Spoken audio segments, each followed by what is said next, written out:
Well. Once again, ladies and gentlemen, back in the news again is Jonathan Peternell, Nathan Peternell, and by default, Micah Beckwith. You folks been following the story about sex abuse, life church scandal, the whole nine yards. And so join us on the newsline to talk about the gentleman who's been breaking this story left and right. Good friend, known him for 20 million years. We both had more hair, less stomach. By the way, that's the running joke I use these days, old friend. It's my good friend, Fair. former AP reporter now, the head of 24 Site News, is my good friend Tom LoBianco. Thomas, my friend, in a weird way, how's it going?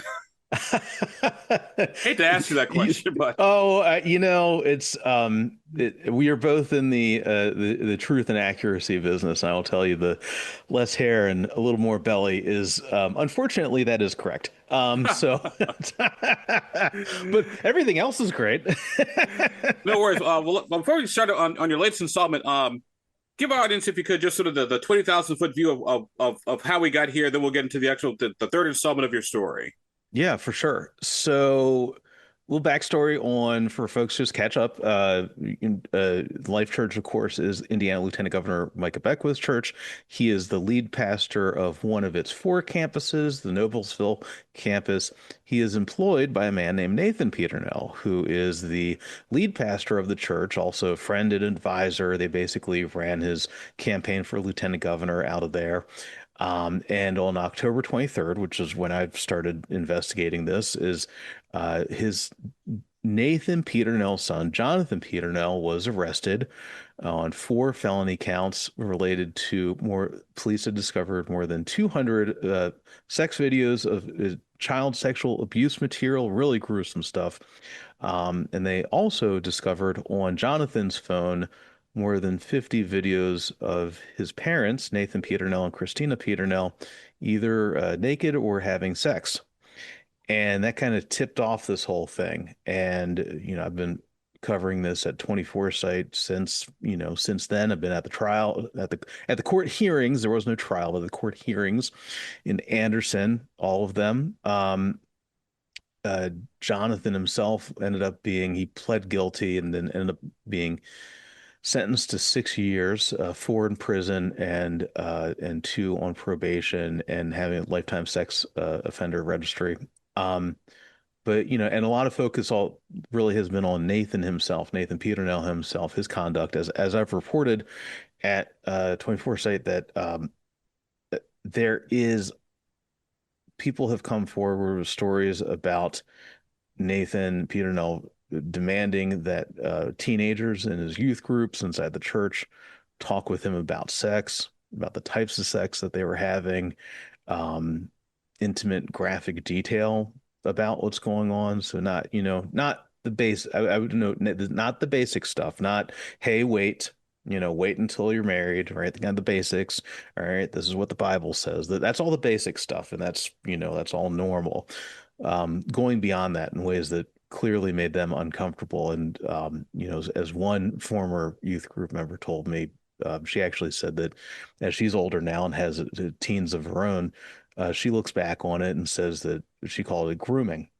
So that's all been going on. I will tell you that I've listened to a number of quite a few of Nathan Peternell's sermons from over the years, um, where he talks with the entire congregation about sex. It's pretty graphic. I would not do that. I would not take my family there for that. And if I heard that from a pastor or preacher, whoever, priest, I would never go there again. But that's just me.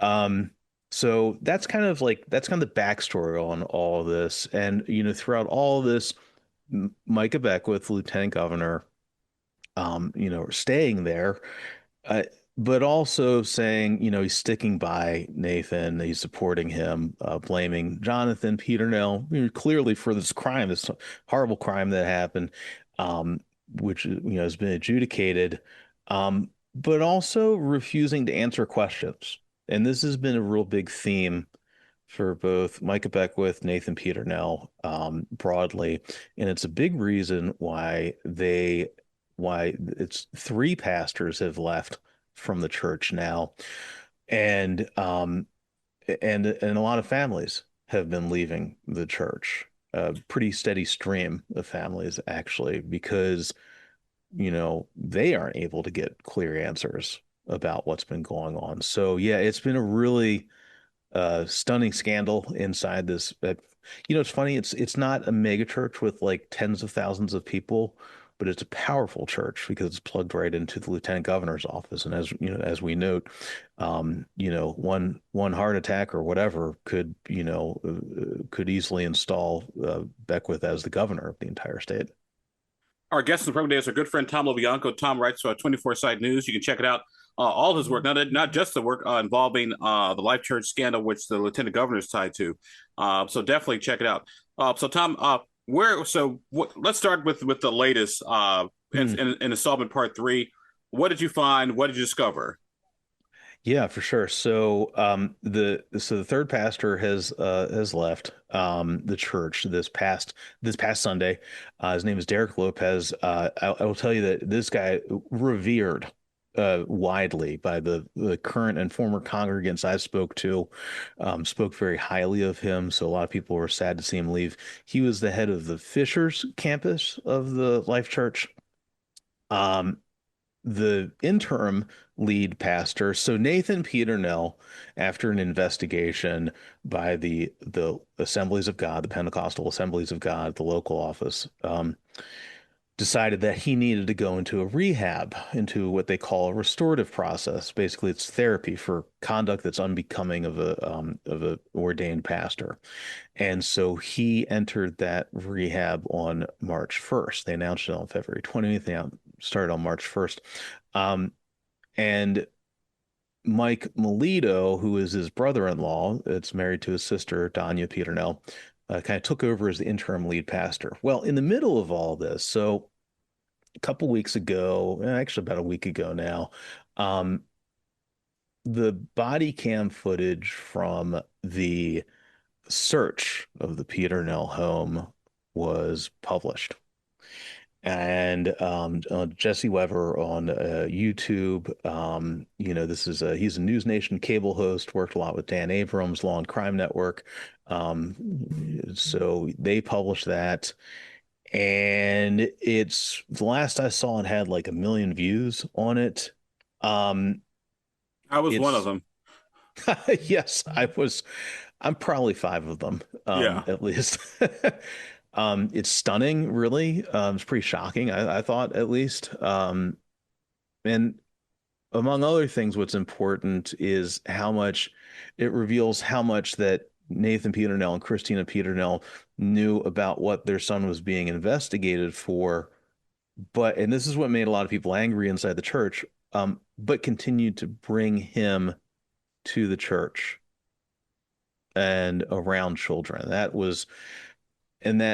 reopened some old wounds, clearly, because he had lied to people, according to my sourcing, that Nathan had lied to people saying that he had no idea what was going on with Jonathan before he was arrested on October 23rd. So there's that window of 6 weeks from September 10th to October 23rd, where they know it's what the investigation is and what's likely coming down the pike. But continue to bring him around children anyway inside the church. And that really, really, really angered people. And this angered people further because it shows that he had been lying to them about this. So now Mike Melito, the interim lead pastor, the brother-in-law, announced that there will be an emergency meeting at Life Church at the Noblesville campus on Sunday, to talk about all this. Ironically, I would note in an act of transparency, as he says, this from a church where Micah Beckwith preached in the middle of all that the congregants should not be asking questions. He preached the story of Jesus, the parable of Jesus walking on water, and the skeptical disciples being being scorned. Oh ye of little faith. So so yes. So that's where things stand right now. It is, I have to tell you, I've been covering politics for years. I've covered all kinds of stories over the years. This is really one of the wildest I've ever covered, and really heartbreaking too, I would note. Our guest on the program today is our good friend Tom LoBianco, 24 Site News. He's been following and writing great coverage on this investigation, scandal, Life Church, you name it, the Peternells, Lieutenant Governor Micah Beckwith, all in this orbit. And so we're fortunate to talk to Tom today for a few minutes on the program. Tom, so I suppose my question is this: when you, because I watched the police body cam Hmm. video, and like I told somebody the other day, it's like Law and Order, Special Victims Unit, SVU, in real time, and it's just amazing just to sort of sit there and watch it. But the thing that gets me are the people who, in the face of all this contravening evidence, and granted, everyone is innocent until proven guilty, which I'm a firm believer in that. There are people still defending the bad actors in all this. Yeah. Yes, absolutely. Well, I mean, I guess it's a couple thoughts on that. Um, I think it was easier to because if anybody who's listened to Lieutenant Governor knows this innately and certainly inside the church itself, and this is something that's in that particular church. Um, there's an argument very often made that when there's questions or critiques or any kind of concerns are raised openly, that anybody doing that is the devil, and that those that are not in agreement with whoever's decision making is the devil, is Satan. The outside forces of the world are at work. They are filled with demonic forces, and that's a pretty routine argument um, throughout all of this. And the thing is that that argument can work when things are in hiding, when it's in secret, when it's Nathan Peternell's word against somebody else's word. All right. Well, you got to pick somebody to believe in that case. But for a lot of the families and for a lot of people who have left, and to me, it's actually, it's really interesting how often I hear from people that they love Nathan Peternell. They did love Nathan Peternell and really supported him, and didn't like Micah Beckwith. But then there's others who liked Micah Beckwith and didn't like the Peternells. And there's just this whole panoply of families with different feelings about different things, including different issues.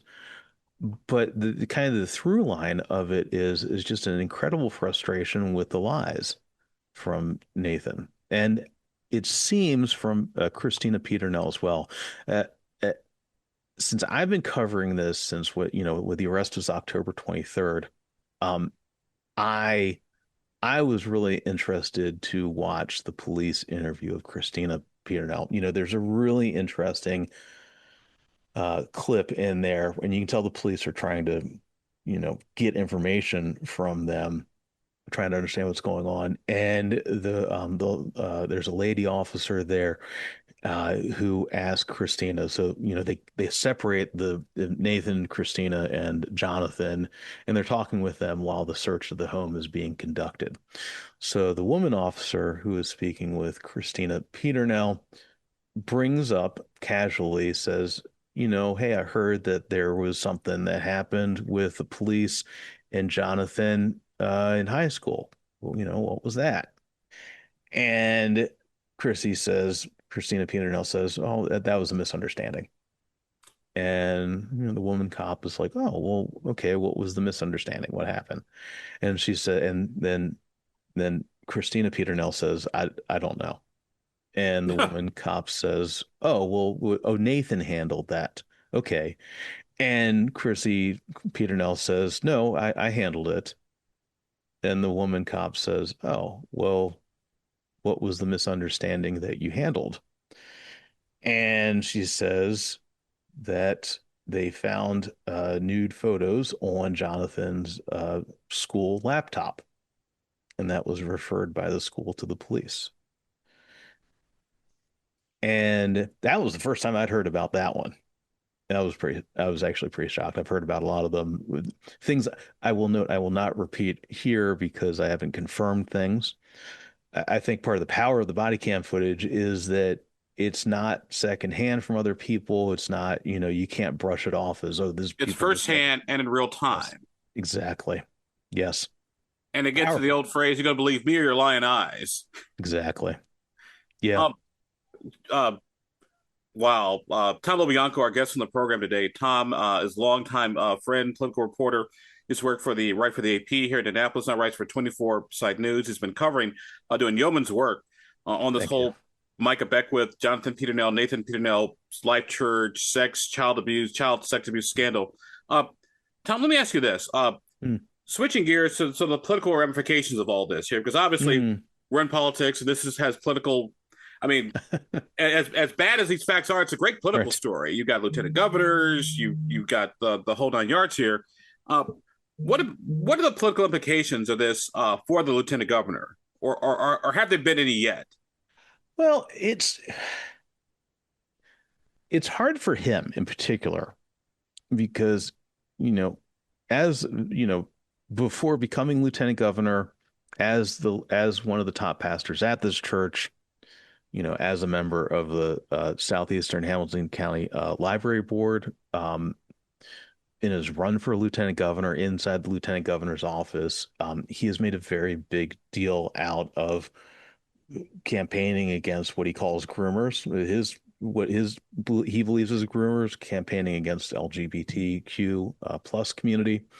Um, That trying would to get explain why he books. doesn't have a cheat sheet subscription, by the way. So if he hates the rumor mill, He should get one. I'm sure he does. Maybe one of his staff does. they do, they get it. I can track. They'll be Mailchimp, my fools friend. not to. Mailchimp is a beautiful thing. It really is. um, they so he built a career on this, and true also of Nathan Peternell, and it's the type of thing where you can't run away from it. Um, if it's like a one-off thing, you could say, "Oh, we didn't know about it," whatever. I think to me, it's wild that he has not cut ties on this with Life Church at all. That he isn't, split from Nathan Peternell at all on this, and um, you can't if you're running in that world. You know, I've covered national politics for, more than a decade now. Periodically dipping back into my favorite state, Indiana, and increasingly so with, as incredible stories like this crop up. Um, the old story around Trump has been, he's Teflon, but and that's kind of, with him and his base of supporters. But the big question always was, and we saw this with regards to this, recent Eric Swalwell scandal, I mean, you name it, any number of scandals. Does the Teflon rule apply? Is that a new rule of politics, or does it only apply to Trump? And the answer increasingly seems to be that it only applies to Trump. And the second part of that is that you look at the fallout from the Epstein files, the continuing fallout from the Epstein files, the battle to get that out there, the how much we are still learning from this. I mean, this is, and I would argue, is a document release that rivals, if not supersedes, the Pentagon Papers in terms of global impact and historical importance. I mean, it's hard to understand these things in the moment when we're seeing them, but it is really, I mean, this is going from the British Royals over to here, up to Harvard, down through Trump's own administration. I mean, Trump 2.0 did not look like Trump 1 in that he was not firing people left and right, but Pam Bondi is gone. Okay. So just an incredibly powerful thing. And to get back to tie this back to Beckwith and his political fortunes here, Beckwith is in a Republican Party where Epstein, what he did, child, accusations of child sex abuse, adjudications of child sex abuse. That doesn't fly with anybody. That is not a popular thing with anybody. And if you're viewed as supporting somebody in that case, that's even worse. And you know what? I'm not even sure. If you look at Epstein, the power of Epstein was how much it radiated across all the political spectrum in terms of the rank disgust and anger over what was being revealed and what had been going on. Um, and here you have like a microcosm of that. You have like a slice of that. And to it's made it harder. I believe at least it's made it harder for the lieutenant governor to show up to things like a Haley Busby event, for instance, or to, I saw that I asked him for comment online because he's blocked me on the cell phone, but I did ask him for comment on this stuff and again, I would love to hear from him on this because he made a comment about sex bathhouses, and I don't know why they're talking about sex bathhouses in Indiana. I have, I have limited bandwidth. I'm trying to investigate a lot of things. I don't fully understand what he was talking about, but he was talking about it. So I was like, well, talking about sex stuff. Can I ask you about what's going on inside the church where you're employed, where, you said it's not an issue. People shouldn't talk about this stuff, but you're talking about it on other stuff. So what's up? What we got? Um, Oh, by the way, old friend, you'll appreciate this because I had this issue about, 10, 12 years ago when Twitter first came out. I would hmm, ask certain lawmakers some questions, and it was his governmental Twitter account, not his political one. He would basically block and delete what I would say. Well, you know what? Technically, you can't do that because this is government that's related. right. So That's I would right. ask the questions on Lieutenant Governor Micah Beckwith's Facebook page as opposed to his personal Facebook page. That's a Oh, freebie. smart. Oh, yes, indeed. Public records. Yes. Yes. I'm Oh, quite familiar yes. with public records requests these days. Although my initials are AHS, but this should actually be APRA. So there we go. But Tom, good. Yes. Tom LoBianco, our guest on the program today for a few more minutes, talking about Lieutenant Governor Micah Beckwith, the Peternells, this child sex abuse scandal. Um, so, Tom, let me ask you, Hmm. going forward. I mean, we're just 2 weeks away from early voting has already started uh, Mm. in our primary here in Hmm. Indiana. Hmm. Um, you've got the governor and Turning Point USA. They're endorsing candidates to go Yeah. against senators who voted against redistricting. Actually, listen to their constituents. Um, have you heard from anyone outside of the Noblesville, Hamilton County area how this is playing sort of elsewhere, or is this on anybody else's radar screen? What's crazy about the Life Church Peter Nell Beckwith story is, I'll tell you, man, it gets picked up in the most random of places in the national media routinely. And there's just a lot of interest in it. And we've both been covering politics long enough that we remember a time before Trump where politics was a niche area and a lot of people didn't really get into it. So we could all be nerds about it. And, you talk about the drawbacks of that plenty.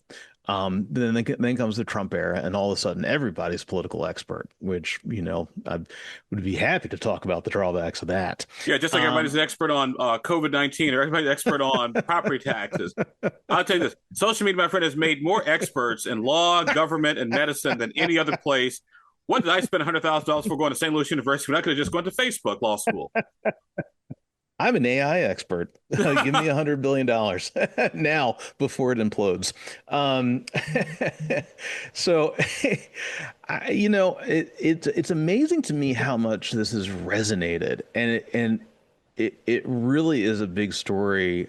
Now, I don't know that it gets into the state Senate races per se, I worked on a fun piece for a friend over at the Washington Examiner magazines. I freelanced it, came out like a week ago, and did a deep dive in looking at like kind of the state of the Senate primaries that are going on, which no small thing. And of course, you've been doing some great coverage of this, just incredible work, especially with the Wilson and Good and Wilson Good, Yeah. not a law firm. They just the incredible deep old school blood feuds, which I love reporting on between different players, different levels. You got all the players coming in on this stuff. But the question is, and if you look at the votes and voters who show up to party primaries, in particular state legislative party primaries. I mean, it's only a few thousand votes that differentiate these things. I talked with Greg Walker. I told the story of Greg Walker, who got his start as a bit of a rhino hunter, as they say, 20 years ago by beating the Bob fabled, Garton, the yes, sir. the Senate leader. I'll never Yeah. forget that because I think it was ironic that if Greg Walker loses, it'll be in the same way that he got rid of. Yes, sir. It's like the Twilight Zone all over again. Yes, yes, it's great. I mean, and this is why we love politics, right? Politics has great layers of irony to it. Yes, yeah. So but to directly answer your question, I don't know how much this impacts it for this story and this ongoing scandal directly impacts those races. I will say that it does seem that Micah Beckwith has been more muted recently, and it has been supremely odd to watch him lock horns with the White House, or go against the White House on in one race, the Ronnie Alting race. So he's running a guy named Bagsby against a longtime Senator Ronnie Alting, who voted for the redistricting map and thus got the support of Donald Trump. So that's been really interesting. Beckwith does seem more muted in his presence in these primaries. All right. Well, our guest in the program today has been our good friend Tom LoBianco. Tom is 24 Site News. He's written extensively about the Micah Beckwith, the Peternells, the church sex abuse life scandal, the whole nine yards. Be sure to check out 24 Site News and help him out too, folks. Independent journalism ain't cheap, so That's truth. we're all in this business together. And by the way, I want to say with media consolidation these days, organizations like 24 Site News, Indie Politics, Indiana Capital Chronicle, now more than ever. I guess is Yes. what the old phrase used to be. So, Yes, sir. Thank you. Thank you, Abdul. Thanks for all you're doing, man. Staying in the trenches. all right.